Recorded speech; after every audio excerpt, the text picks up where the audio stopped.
It's very interesting that most people don't even think about them.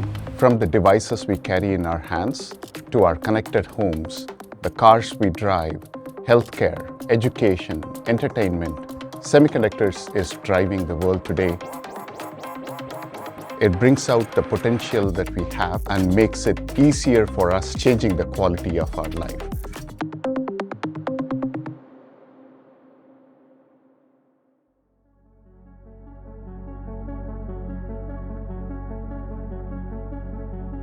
Semiconductors are really the foundation for every major industry out there.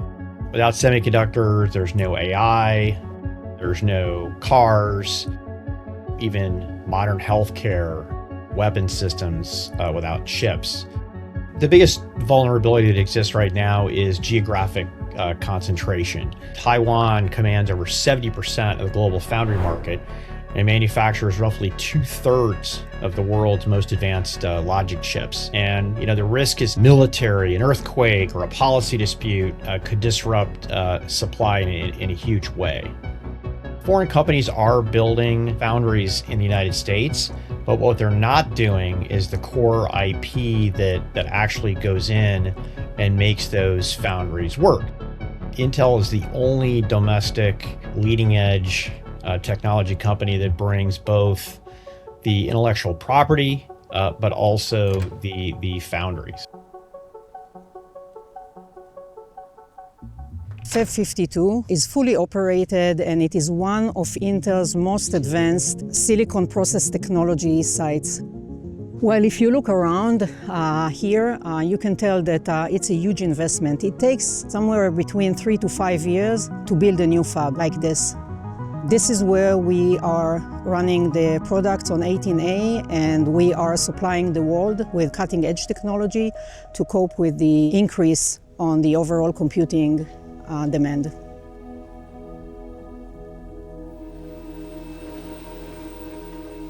Intel's an iconic company. We've been in the semiconductor industry for decades and have been driving the innovation right here in the United States. That's why Intel wants to become a foundry to serve with our technology innovations to the broader semiconductor ecosystem that brings end solutions to the customer. Angstrom era refers to a pivotal shift in the semiconductor industry. We used to talk about measurements in nanometer, and now we are shifting to angstroms. And when we talk about angstroms, it's actually 1/10 of a nanometer. We are now controlling atoms, and that's a very difficult thing to do. But what the angstrom era signifies is the commitment of semiconductor industry and Intel Foundry to continue the innovation that's going to power the AI era, leading up to Intel 3 and 18A technology that was launched last year. 18A has brought Intel Foundry back to a point where we are competitive, and now we are able to take these technology innovations of ribbon fit and backside power and deliver performance, power, cost, and area scaling improvements to our customers. What ribbon fit offers is more area and our ability to have the gate go all around the pins. And that's now giving better control for the designers, better performance, and that's going to improve the end product performance. In the case of backside power, think about it as when we are doing high-raised buildings, you continue to add more floors, and that's what's happening with our devices. We add more and more layers on the front side. And as you add more and more layers, now if you want to power what's in the ground floor from the 30th floor or the 50th floor, the power has to travel all the way down. That leads to inefficiency. The innovative backside power, what it's doing is it's not only building in one direction, but it takes all these power vias, as we call, and moves them to the backside.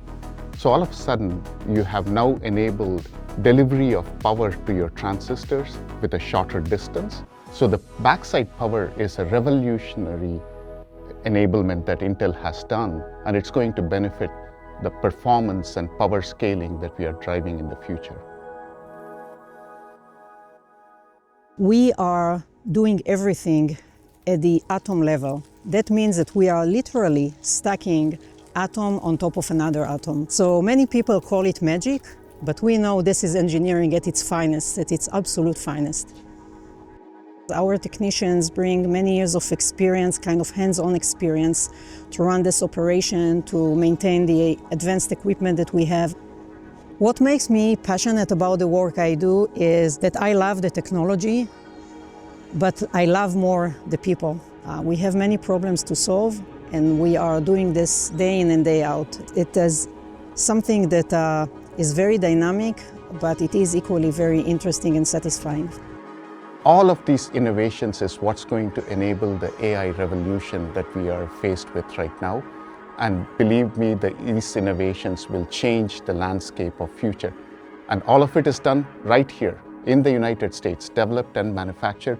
That's what makes it even more exciting to me. The US economy runs on semiconductors. The way it used to run on steel and oil. You could look at the market caps of these companies, and it's absolutely gigantic. And kind of unlike steel, without the fabs, you can't you can't just turn on a fab overnight. And I think a lot would be at stake if the U.S. doesn't pull this off. Success for United States is to continue to innovate, continue to drive the innovation engine that then leads to advanced manufacturing, new solutions, eventually making United States and the world a better place through the solutions we are developing and contributing continuously to the growth of humankind. Well, to me, what gives me really confidence is that I look around and I see the expansion, I see the new construction, I see this place is growing. I like how it is evolving, and I like the teamwork that we have here. So I don't need to imagine this anymore. It's happening now.